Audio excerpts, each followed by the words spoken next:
Welcome to Marketing with Confidence. I'm your host, Marianne Amies. We're going to be talking all things digital and online marketing for business owners and marketing professionals. If you've been feeling overwhelmed by your digital marketing, be sure to listen along and you'll hear tips, interviews and more that will give you the confidence to create marketing you love. Welcome back to another episode of Marketing with Confidence. I'm really excited to be joined by Charlee Ulale today, and we're going to be talking about creating a website that connects and converts. Hi, Charlee. How are you? Hey, good. Thank you. Thank you so much for joining us. Thank you for having me. To kick off, I'd love for you to introduce yourself and tell everyone how you became passionate about helping women in business have websites that really shine.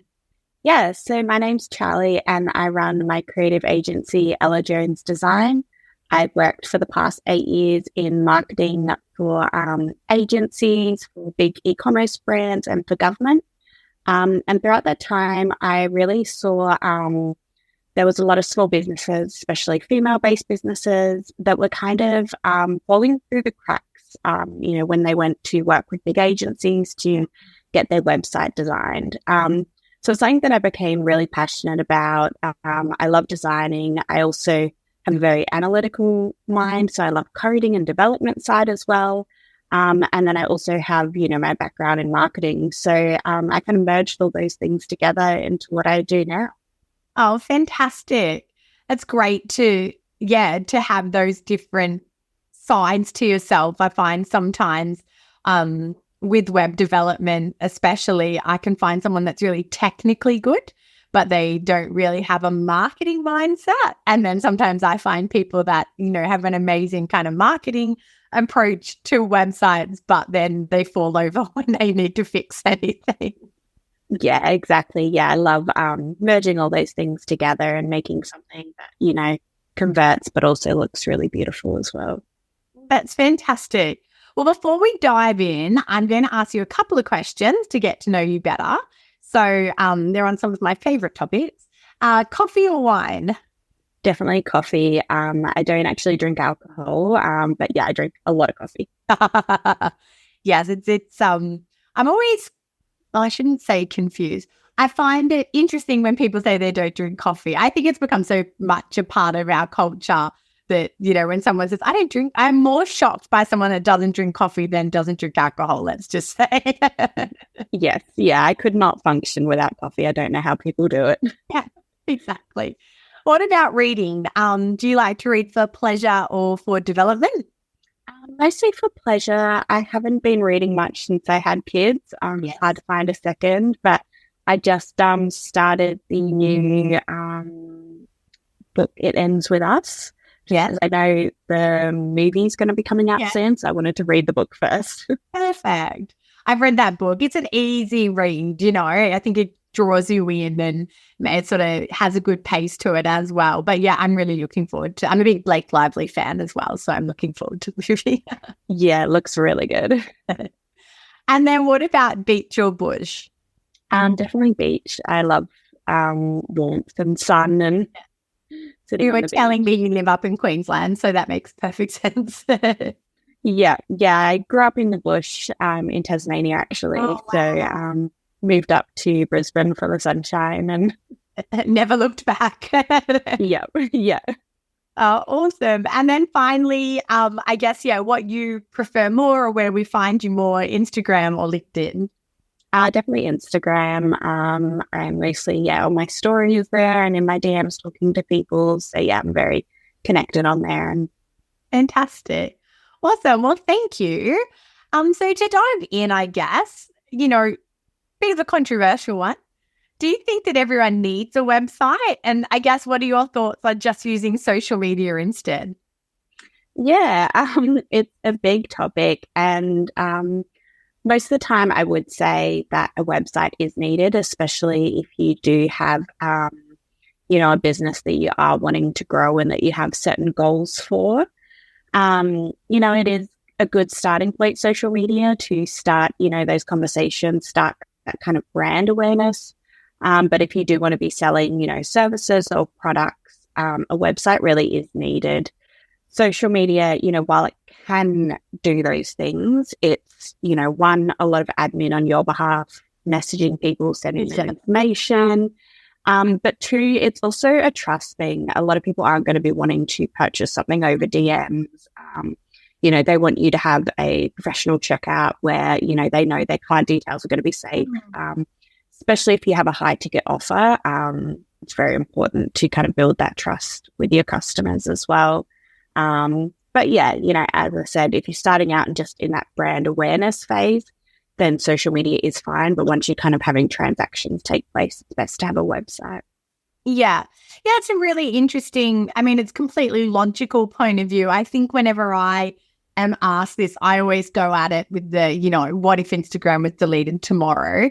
That's a nice little fear-inspiring one. But I think you're right. The credibility of the actual transaction, especially if you're, they're paying for something. And even, I guess, if you're putting an inquiry in to then, book a service that's ultimately going to be more expensive, like the trust that comes and the credibility that comes from an actual website and the secure process and those sorts of things. Yeah, it's really huge as well. It's such a good point. Yeah, absolutely. And as you said there, like with Instagram or any other social media network, you're at, you're kind of tied to their algorithm and what they do with that. And it's, their property that they're able to do whatever they want with your content. Yeah. And so you don't have like full control over that, which can, be a downfall, if it goes down. If they change the way they do the algorithm, like we can see now with X, that whole sphere is all changing. Yeah. So, you don't own that. You don't have any control, whereas a website you do. Yeah. Yeah. 100%. And I think, like, you think about TikTok, and if it does get banned in the US, what does that mean for creators that have built their whole income stream around it? So, I think they're great amplification and connection mediums, but, it's kind of where you got to build your home is somewhere that you own, I guess. And having diversification as well, like having email marketing, website, socials. So, if one goes down, you've still got the others there. That's so true. I think that it's funny, like email sort of started digital in some ways. And then, along came social media and email became the ugly sister in the cupboard. And I feel like in the last year, email is back on, for people to go like, build your list. It's so critical. So I guess on that, how do you approach websites for brand new businesses that come to you? Yeah. So first of all, we kind of assess what platform is going to be best for the business owner. And I'm not one of those web designers that's going to be like, no, you have to use this certain platform that I design in. I like to go with whatever's going to work best for the business owner. Yeah. So first we kind of look at their goals in business, what they're wanting to do in the future, whether they're wanting to, sell products down the line, maybe have a membership or a course eventually, and then also assess what they need to start, whether they are selling products and they're an e-commerce based business, because they're going to need to go with something like Shopify. Whereas if they're a service-based business, that'll kind of, change what platform that they'll be able to use. And then as well, I like to look at, what the business owner is capable of in themselves as well. If they're a bit, tech challenged, maybe looking at a platform that's easier for them to manage is going to be the best option going forward, rather than, something that's really complicated and they have to, pay someone hundreds of dollars each time if they want to change some tiny thing. Business moves so quickly. I find it really important to, empower female business owners to be able to manage their website themselves. Not to say they can't outsource it, just to have that knowledge that they can go in and change things if they need, that they have control over it. It's not some web developer that has the logins and they don't actually have any ownership over their website. And then as well, looking at, whether the platform they're using is going to be able to grow and expand with them. Nothing worse than building your website on a platform and then a year later your business grows and then you need to go and build a completely new website on another platform because it doesn't work for you. So, looking at all those kind of factors, deciding on, a website platform to go with, is, yeah, kind of that first step that we go through. Yeah. I think that's, again, like there's so much good advice in there. I think, you know, with so much that we do in our businesses, kind of starting with the future in mind. And I think there's always that temptation to, you know, start really cheaply. Like I was just talking to someone before about logos and branding, you know, like get the cheapest thing possible. But like, what's the growth plan and where do you envision it going? And obviously with websites, it's the same. It's sort of like, well, is the vision that you're going to be selling things? Because that you might not do that for a year, but you don't want to get a year down the track and build a new website. You know, what can we do today that we can then, you know, plug in and add on and build upon in the future? I think that's a really good point. And then that self-management, you know, there's definitely, I'm sure you've got this common experience, people that just can't self-manage. But then there's people with low tech expertise that want some form of, you know, self-management. And you're right, looking at that and helping to select a platform where you can give them some training and they can then, you know, self-manage to a degree. And I think that can be really empowering as well. I know some of my low tech clients, you know, that have maybe got a Shopify site, they feel really proud when they're able to, you know, they're like, I've added my products, you know, can you check it? But, you know, I think it's really nice to have that control. And, you know, you talked at the beginning of your background and how you saw, you know, little business get really lost in big agencies. And I hear a lot, especially when it comes to web. And I work with a religious charity, and the web development company that they're still tied to will quote them ridiculous things, you know. And I know, and like I'll say to them, I could just jump in your WordPress and turn that plugin on. Like it does not cost $700 to do that task. It is, you know, I'd do it for free. It's a 5-minute time. And it's that, you know, I guess that model of bigger agencies or, you know, bigger organizations where they use the overwhelm and they, you know, it's like the smoke and mirrors.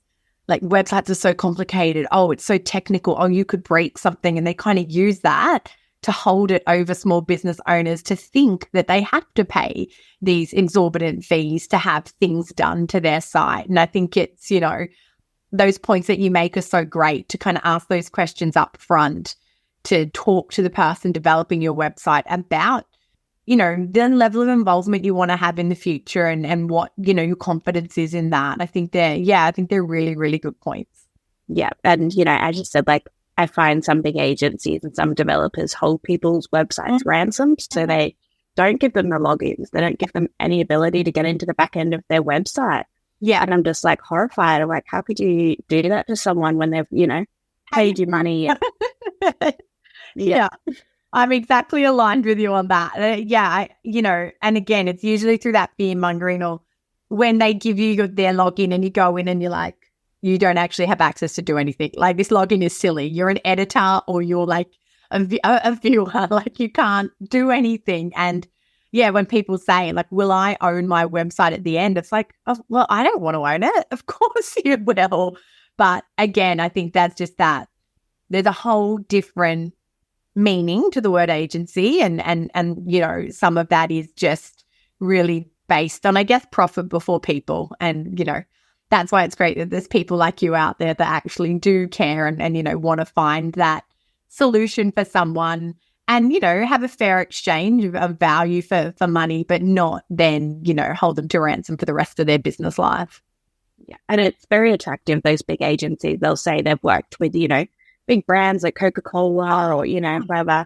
But I find a lot of the time, if you are a small business and you come to them and you pay a lot of money, they'll, you know, give you to the intern or, you know, you're just kind of a number and they're concentrating on those really big accounts that they have with those big brands and don't give you the same time and energy. So, you know, even though it may look good that they've worked with these people, it doesn't necessarily mean they're actually going to be good for you. Oh, 100%. And what they may be delivered for that company is completely irrelevant to what your niche needs are. And yeah, I mean, we see it across everything, not just web, you know, and I think there is that attractiveness of working with a huge agency and, thinking you're amongst those brands and what that means. And, like I had that conversation with so many, like especially in paid ads, I end up having that conversation of, it's just cookie cutter. You've come to them, you're a physio. They've just rolled out the physio strategy. They haven't considered that you're women's health specifically. They haven't considered that you just want to be for pelvic recovery and that you're just in this small local area. Like, that's just not the level of detail that they're going to go to. You know, you're in the sausage factory of physios. And they, like I was saying, and these are good ads. They're not bad ads, but they're just not about you and your business and what sets you apart. And I guess that's the difference. Yeah. And that's what I really, try to tap into with my process and with my website designs, is really getting to know the business and, you know, caring about their growth and being a cheerleader for them, you know, even past the handover stage. I'm always going to champion for their business as well. Yeah, I love that. And then I guess, what are your top tips, you know, for creating a website that connects and converts? Because they're two different things, but they're both really important. Yeah, I guess just making sure that you're keeping things really consistent with your branding. So, you know, if you have certain fonts, certain colors, certain style on your social media pages, make sure that that follows through to your website and every other touch point that someone lands upon. There's nothing worse than, you know, someone's on your socials, they click on your website link and it looks like a completely different brand. And they're like, am I on the right spot? How did I get here? Yeah. So making sure that's really consistent across, making sure you're using, you know, high quality branding, high quality images, and that you're keeping any copywriting really clear and concise, not like big chunks of text. You want to kind of break things up into sections and make it really readable. And then as well for conversion, something that, you know, seems obvious, I think, to us, you know, marketers, but for some people, you know, they kind of forget, is call to actions. So making sure that you have lots of call to actions within, you know, your homepage and your other pages, kind of prompting people to what you want them to do. So whether it's to book a call, download your guide, shop your products, you want to make sure those are on your page and really clear as buttons, so that people can see those and take action, because you never know as well when someone's going to take action. Could be as soon as they land on your page. Could be, you know, they need some more information. They need to scroll through and read about you a bit more before they take that action. So, yeah, scattering them throughout is a really good idea. Yeah, I again, like, it's funny hearing you speak, because I hear so much of my own thoughts in what you're saying. And I always sort of say, there's going to be the person that gets on the site and in, you know, the first finger scroll, they're converted. And there's going to be someone that reads every single section all the way to the bottom. And when they reach the bottom, they may be ready. And it's adapting to all those different types of people, and having those touch points that are going to convince the different people of, you know, ticking off that connection and then obviously leading them into that conversion point as well. Yeah, definitely. And also checking that everything works. I'm guilty of it myself. You know, you put a website up, you click publish, and then you're like, great, that's all done. And then you never go back and check it. But just making sure you're checking any of your analytics and all that to make sure everything's working. Because a lot of the time, you know, links will break, buttons won't work, contact forms won't work, and you'll think, why am I getting leads and inquiries when, you know, no one's able to fill in your contact form? Oh, I know. And I think that's the thing, like most marketing, you know, it's not done, you know, you can't tick it off and walk away. And I think it's, you know, key, you know, especially if it's not a self-hosted, like something like WordPress, you know, it's keeping it up to date. It's, you know, the health checks on it. And, you know, for any website, it's, has your staff changed? Has your offer changed? Have you changed locations? You know, sort of auditing your own website regularly does it still reflect exactly where we're at and what we're doing? Yeah. I've been on a lot of websites where it's, you know, the old phone number, old address, you know, not the right menu, or, you know, and as a consumer, it's quite frustrating. You know, you're just going to click away because you can't find the information you need. Oh, exactly right. And again, you know, the benefit of your website is it's awake 24/7, so you don't have to be. So it does need to be performing and loading fast and all those, you know, all those fun technical things as well. But yeah, obviously the opportunity that website can bring you is so huge. Yeah, absolutely. Yeah, as you said, you know, it's 24/7 salesperson for you. You don't need to be, you know, there giving people information. You can have it all on your website, and yeah, people can easily contact you that way. Yeah. Oh, thank you so much. I think we've had such a great chat today. You've shared so much valuable content and thought around websites. Charlie, where can people find you to connect? Yeah, so the best place, as I said, I'm always on Instagram. So Ella Jones Design on Instagram. I love, chatting to people in my DMs there. So always happy to, do free audits, chat to people, answer any questions. And then, you can check out my website and everything for my pricing packages guide. But yeah. Beautiful. Well, thank you so much. And thank you to everyone for listening today. And I'll be back again soon. Thank you. Hey, thanks for listening to another episode. If you don't want to miss one, make sure you subscribe to the show in your podcast app. And if you love it, be sure to share it with friends and colleagues who you think could benefit from increasing their digital marketing confidence. Want more? Head to marianneamies.com to find out how you can work with me directly, to reach out to have me speak at your event, or to grab yourself some free resources.